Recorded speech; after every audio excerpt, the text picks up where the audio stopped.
Quantas vezes por semana uma mulher de 40 anos, 50 anos deve treinar para ter resultado, para reduzir gordura, para ter definição?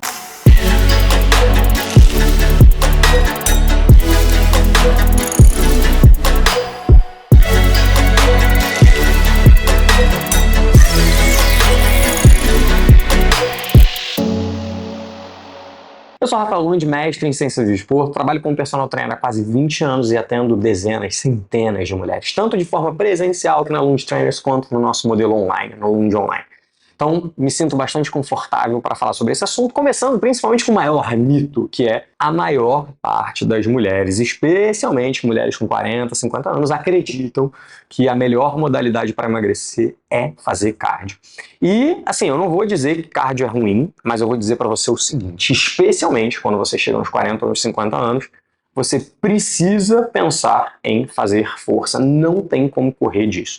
Eu, inclusive, fiz um vídeo, nosso vídeo anterior foi sobre isso. Eu falei um pouquinho mais sobre como tem que ser o treino e a importância do treino de força para mulheres de 40 anos, mas lembrando que, cara, você precisa treinar força, você deve treinar força e a força se torna cada vez mais importante nesse momento. Primeiro, porque você começa a ter redução de massa muscular, você começa a ter redução de massa óssea, você tem redução possivelmente no seu metabolismo, né? Alterações metabólicas importantes. Então treinar força vai ser fundamental, fora que nesse momento, a maior parte das mulheres que eu atendo e que eu vejo começam a sentir dores, joelho, coluna, ombro, e o treino de força, né, tem um potencial muito grande de minimizar essas dores e fazer você ter função ao longo da vida. Então, treinar força é fundamental. Fora que agora a gente vai para a parte técnica, que é o seguinte. Se o seu objetivo é reduzir gordura, não tem jeito, você precisa estar em déficit energético. E como você vai chegar nesse déficit energético importa muito menos do que qualquer outra coisa. Por exemplo, você pode chegar nesse déficit energético, cara, reduzindo muito a sua ingesta energética e nem fazendo exercício.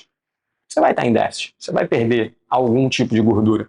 Mas será que você vai ficar funcional? Vai ganhar força para brincar com seus filhos, para brincar com seus netos, para fazer as coisas do dia a dia, para subir escada, para correr com o cachorro? E quando você perde uma quantidade de gordura muito grande sem trabalhar nos seus músculos, como é que fica a sua pele, a sustentabilidade dos seus tecidos? Tudo cai junto, então fica aquela pessoa mais mole, assim que você quer ficar. Então é por isso que treino de força é importante, beleza? Porque ele vai minimizar esses efeitos. Então, você consegue emagrecer mesmo sem treino, mas eu te garanto que com treino você vai ficar muito melhor. Tanto do ponto de vista físico, quanto do ponto de vista funcional. Só que olha que interessante. Quando você entende que você precisa ter um mínimo de controle alimentar para reduzir gordura, porque você precisa estar em déficit energético, ou seja, né, você pode fazer o treino que for, que se você comer igual a uma vaca, igual a um boi, você não vai perder peso. Então é fundamental que você tenha um mínimo de controle. O exercício ele nos ajuda a ter alguma coisa de gasto energético, mas dificilmente ele vai minimizar completamente os efeitos de um problema que você comete pela boca, né? Tanto que tem um estudo que chama You Cannot Outrun a Bad Diet, né? Você não consegue correr de uma dieta ruim. Então, minimamente, um controle alimentar você precisa fazer.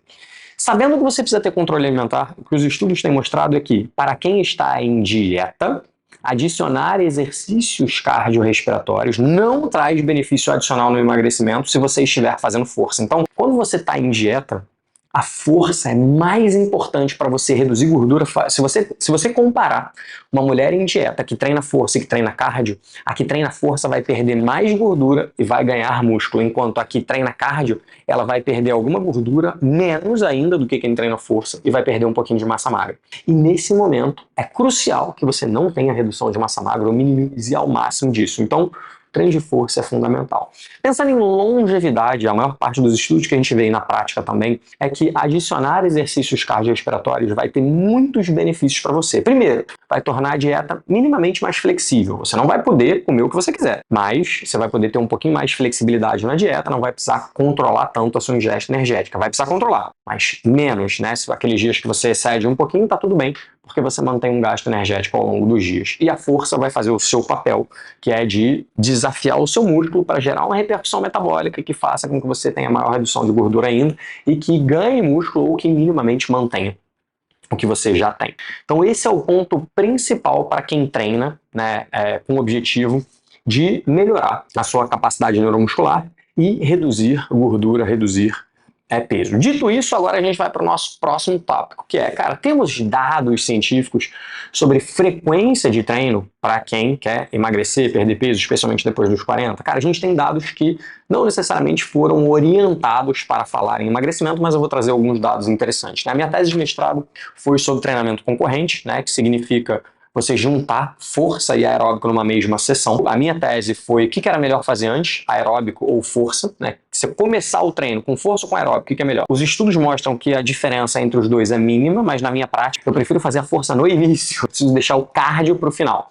Beleza? Ou entre blocos de força. Por quê? Para você não perder a sua capacidade de força. Eu estou dizendo aqui que o treino de força é muito importante. Se você coloca uma tarefa antes que vai fazer com que você tenha fadiga acumulada e talvez não treine tão bem, não faz sentido isso acontecer, por isso que eu gosto de deixar ela para o final. Então, de maneira geral, eu prefiro priorizar deixar o cardio para o final, ou, se possível, melhor ainda, em dias alternados, em dias separados. Por quê? Quando a gente vai olhar os estudos que falam sobre frequência semanal, esse mesmo grupo de estudos, né, que foi o que deu base para a minha tese de mestrado na época, em 2013, não tinham estudos, em 2014 alguns começaram a ser publicados, e o que a gente começou a perceber é o seguinte, cara, a ordem talvez faça menos diferença, mas se você treinar mais ao longo da semana pode ser melhor, né? E a gente tem outros estudos sugerindo coisas similares. Então, eu particularmente gosto de distribuir mais o treino ao longo da semana. Eu prefiro que você treine 30 minutos 4 vezes na semana do que você treine 1 hora 2 vezes na semana.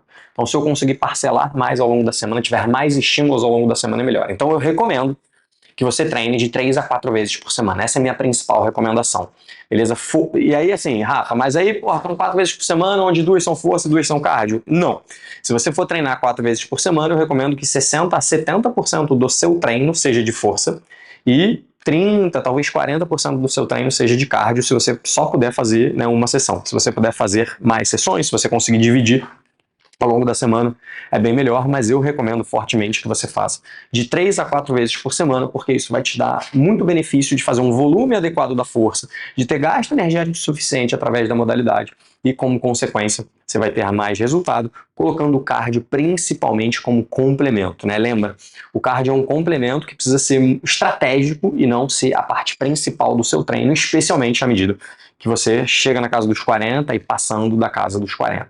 A verdade é que não existe um treino mágico, perfeito, que vá funcionar para todas as pessoas, mas eu recomendo fortemente que você faça de 3 a 4 treinos de força e de 2 a 3 treinos de cardio, podendo serem realizados de forma junta, né? Enfim, se você tem 40, 50 minutos, 1 hora para fazer, você vai fazer de 30 a 40 minutos a força, o que sobrar de cardio vai funcionar muito bem. Porque pra gente, nesse momento, dentro da nossa metodologia, a força tem um papel muito importante, sabendo que você tem que ter um mínimo de controle alimentar, beleza? Então isso pra mim é o nosso foco. Outro ponto importante, só pra gente fechar, eu ia fechar agora, mas eu acabei de olhar aqui nas minhas anotações, que tem um ponto que é fundamental, que é o seguinte, cara, a gente precisa entender quem é que tá do outro lado. Eu não sei quem é que tá do outro lado. Pode ser uma pessoa que já treina, pode ser uma pessoa que não treina. Se você não treina, a primeira coisa que você precisa se preocupar é em manter a consistência. Então, qual é o melhor treino para você? Cara, é aquele que você consegue aderir, né? Depois que você consegue começar a fazer exercício de forma sistemática, sente esse efeito positivo, aí sim você vai correr em busca do treino que é o perfeito para você. Mas no primeiro momento, mais importante de tudo, é ter adesão. Porque para que você tenha adesão, o treino ele tem que ser realista, minimamente flexível, permitir alguma mudança e agradável, porque assim você vai conseguir sustentar ele ao longo do tempo. Então, o primeiro papel é tentar manter a consistência para depois você tentar ir buscando o treino perfeito. Porque eu já vi muitas mulheres começarem a treinar, mas aí acham chato, não engajam, não conseguem e tal, e aí desistem, o que é um grande problema. Então, a primeira coisa é encontre uma atividade que você goste, começa a se dedicar muito nela, que com o tempo, certamente, esse vai ser o primeiro passo para você começar a fazer o que seria o treino perfeito para você, que é minimamente treinar a sua força com o objetivo de ganhar massa muscular, mesmo que não haja ganho, e ter alguma melhora na sua capacidade cardiorrespiratória. Esse é o ponto principal. Beleza? Não existe fórmula perfeita, mas acho que consegui dar uma passada geral no que é importante para você. Se você gostou desse vídeo, curte ele, compartilha com uma amiga que precisa ouvir, né? Não sei quem é que tá do outro lado, de novo, mas, cara, compartilha de repente com o seu personal, com alguém que você acha que esse conteúdo vai fazer sentido, porque isso vai nos ajudar a ter cada vez mais pessoas aqui no canal e vai me estimular a produzir cada vez mais conteúdo para vocês. É isso, galera. Fui e vejo vocês no nosso próximo vídeo.